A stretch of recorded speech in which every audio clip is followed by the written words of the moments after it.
And joining us from Brussels, Belgium, Patsy Widakuswara. She is the senior White House correspondent and traveling with President Biden. Hello, Patsy.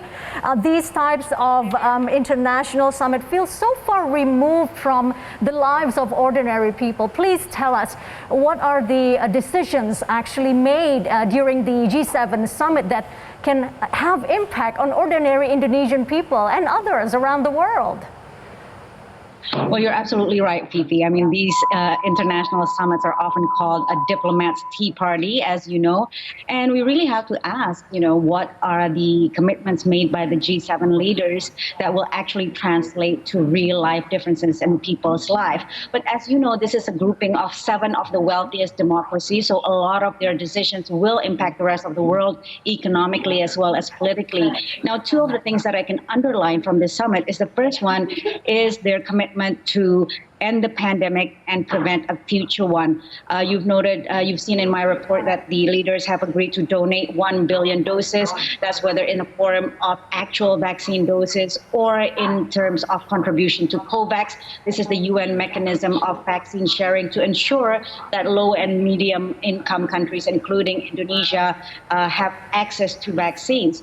And 500 million of those vaccine doses will be contributed by the United States, again, via the COVAX scheme. 92 countries, including Indonesia, will be part of it. So we don't know how many actual doses will translate to doses given to Indonesia. That's still being determined. But that's definitely one thing to be underlined. And the second one is climate change.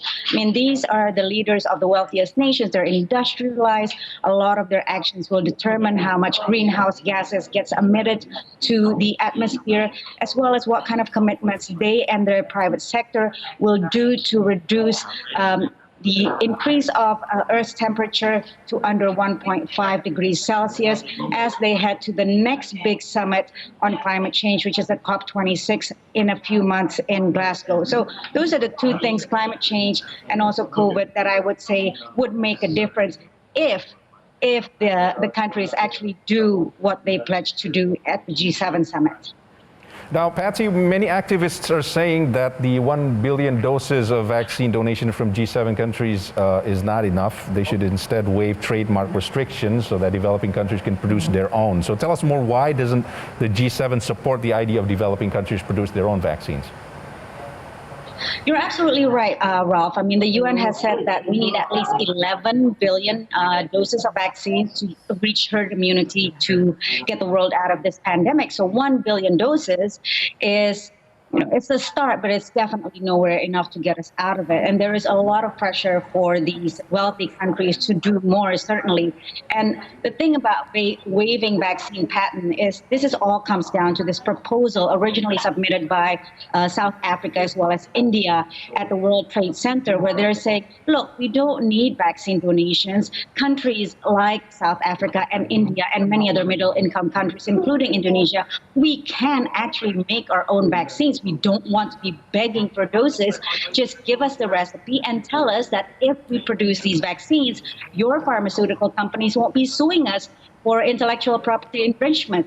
So this is the kind of debate that's going on at the G7. And there are 2 camps, as I noted in my report. There's the there's the US under President Biden, as well as France under President Macron, who agreed to support this TRIPS waiver, that is the proposal at the WTO to waive patents on vaccine technology, and the rest of the G7 who says, no, we don't want to do that. What we want to do is voluntary licensing. This is the kind of licensing, for example, between Sinovac and Biopharma in Indonesia that enables companies in different countries to produce it. However, it's still very much determined by the original maker of the vaccine. What is the timeline, how much to produce and how much to sell, what the pricing to sell. So it's definitely not, it's more restrictive than waiving patents on the vaccines.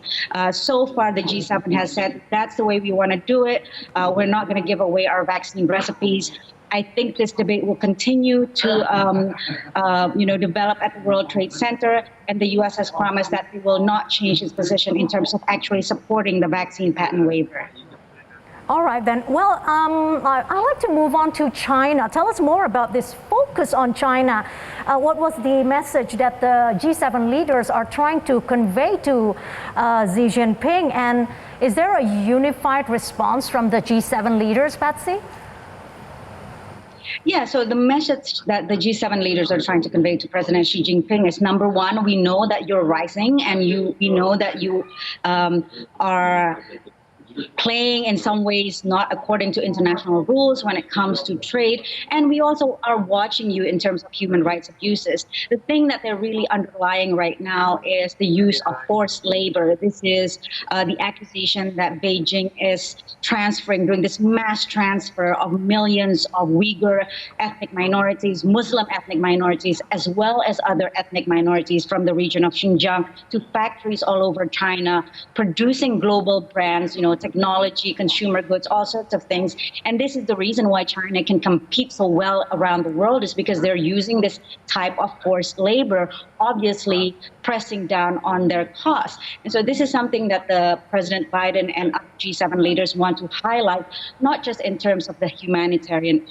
aspect of it, but also on the trade impact of it. So that's number one. Number two, the leaders of the G7 are saying to China that, look, we know that you are offering all these hundreds of billions of loans, in some ways with very questionable requirements to countries around Africa, Southeast Asia, as well as Latin America, even in Europe, in the form of the Belt and Road Initiative loans. What the G7 leaders, with the push from President Joe Biden, is saying that this is what we can offer as an alternative, this new initiative called Build Back Better World. What is still unclear, Fifi, is just how much new funding is actually allocated by the leaders.